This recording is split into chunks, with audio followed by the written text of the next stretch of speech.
Bonjour à tous et à toutes.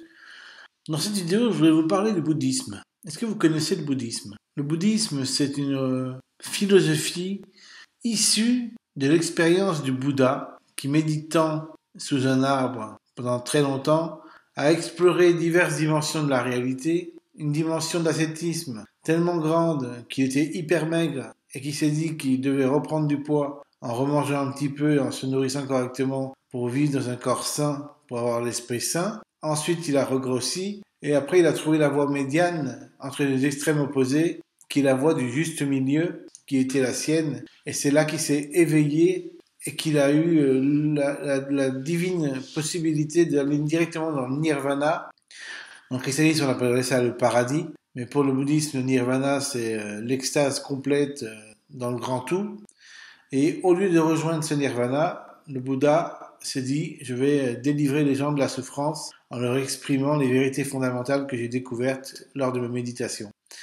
Et le Bouddha a enseigné la voie médiane à ses disciples, la voie entre les extrêmes opposés, la voie du juste milieu. Il a enseigné la voie de l'impermanence subtile, l'impermanence grossière et l'impermanence, l'impermanence, la loi où tout change à chaque instant, la vacuité, c'est-à-dire qu'en fait, quand on est dans le présent, rien n'est solide. C'est-à-dire que moi, là, qui vous parle, je parais solide, mais en réalité, je suis un fluide en constante transformation. Je suis un champ mouvant d'informations et j'échange avec vous et vous êtes également un champ mouvant d'informations. Et donc, il n'y a pas d'identification à faire entre le moi et vous. Il n'y a pas d'identification à faire, il y a juste une unification à faire. Et cette unification prouve qu'il n'y a qu'un seul grand tout, exprimé dans divers égos, et chaque ego se prend pour cet ego. Alors qu'en réalité, l'ego n'est qu'une manifestation en constante transformation d'un flux qui est en train de bouger, de se déplacer. Et par exemple, si je regarde la flamme d'une bougie, on peut dire que cette flamme est une flamme, mais la flamme en réalité, c'est un flux en constante transformation qui est en train de se mouvoir, en train de se chauffer par le biais du vent qui souffle sur elle, par exemple, qui fait bouger la flamme de la bougie. Sur un cierge, on peut faire une analogie et se dire que le cierge, c'est comme le corps, et la flamme, c'est comme l'âme. Et une fois que la flamme est éteinte, il reste que le corps, et le corps meurt, mais la flamme continue d'être émise par le champ calorique du briquet dans un autre monde. Voilà un peu l'idée. Et donc, ce qu'il ne faut pas faire comme erreur quand on est bouddhiste, c'est de se dire j'ai un moi cristallisé, c'est-à-dire un moi fixe, et qu'il y a autour de moi des moi fixes. Par exemple, la bouteille de Badoa, c'est un moi fixe qui s'appelle Badoa. Mon verre, c'est un verre fixe qui s'appelle mon verre. Ça, c'est une erreur de perception. En réalité, le verre est constitué d'atomes changeant et modifiant leur constitution en permanence, parce que la loi de l'impermanence subtile prouve que rien n'est permanent, rien n'est solide, rien n'est constant, tout change à chaque instant, le verre s'érode avec le temps, donc il s'érode de manière subtile quand le temps même est petit. Donc ça veut dire que le verre est en constante transformation. Et nous, on le voit comme un verre solide, ponctuel. Et moi, je me vois moi-même comme un moi solide et ponctuel, alors que quand moi-même, il n'y a rien de solide et ponctuel. Mon cerveau, il n'arrête pas d'interagir en permanence, d'avoir des atomes, des électrons et tout qui tournent. Mon corps, c'est pareil, il y a mon sang qui circule, mon cœur qui bat. Euh, tout ce qui est en moi, il n'y a rien de fixe. Donc, qu'est-ce que je peux appeler le moi? Rien du tout. En réalité, il n'y a pas de moi. Le moi est dissous dans ma conception de moi-même. Et c'est ça que le bouddhisme appelle la vacuité, l'impermanence subtile et le fait qu'il faut se détacher de l'ego et ne pas s'identifier à soi. Au lieu de s'identifier à soi, il faut s'unifier à soi. Et la différence entre l'identification et l'unification, c'est que l'identification, on croit qu'on est soi alors qu'en fait le soi est illusoire et n'existe pas. Où pouvez-vous trouver le moi? Dans une petite cellule du cerveau? Dans la figure? Dans la tête? Dans les yeux? Le moi est nulle part. Cherchez-le, vous pouvez chercher pendant des heures.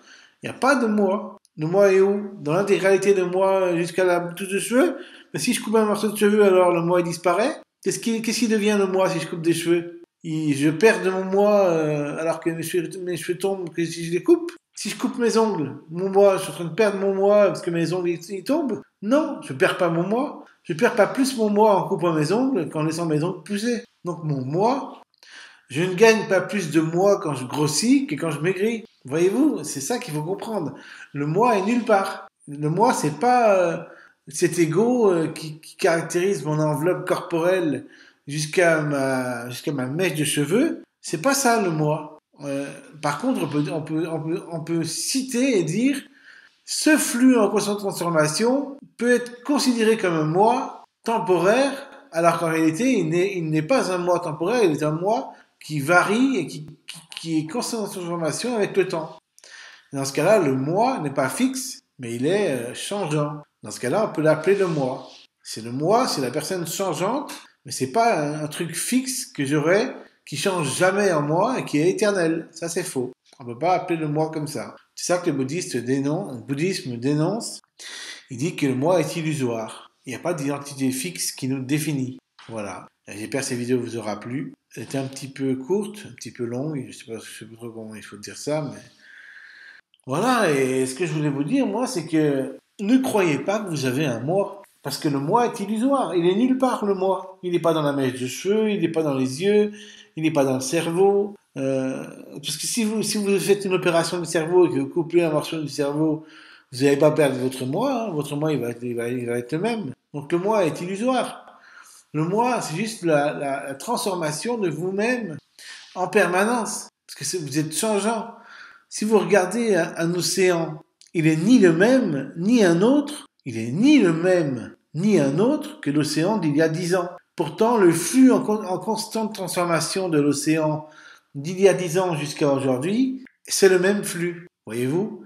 Ce flux changeant en transformation constante de l'océan est le même. On peut l'appeler l'océan Atlantique, par exemple. Mais l'océan Atlantique n'est pas fixe. C'est pas un océan Atlantique fixe qui change jamais. L'océan Atlantique est un flux en constante transformation qui change en permanence. Et ce flux est le même d'il y a 10 ans jusqu'à maintenant, d'il y a 100 ans jusqu'à maintenant, d'il y a 1000 ans jusqu'à maintenant. Et c'est pareil pour vous. Le flux en constante transformation de David qui vous parle était le même il y a 10 ans, était ni le même il y a 10 ans, ni un autre il y a 10 ans. Et pourtant, il y a bien une continuation de ce flux, un continuum. Voilà. J'espère que cette vidéo vous aura plu. Bye.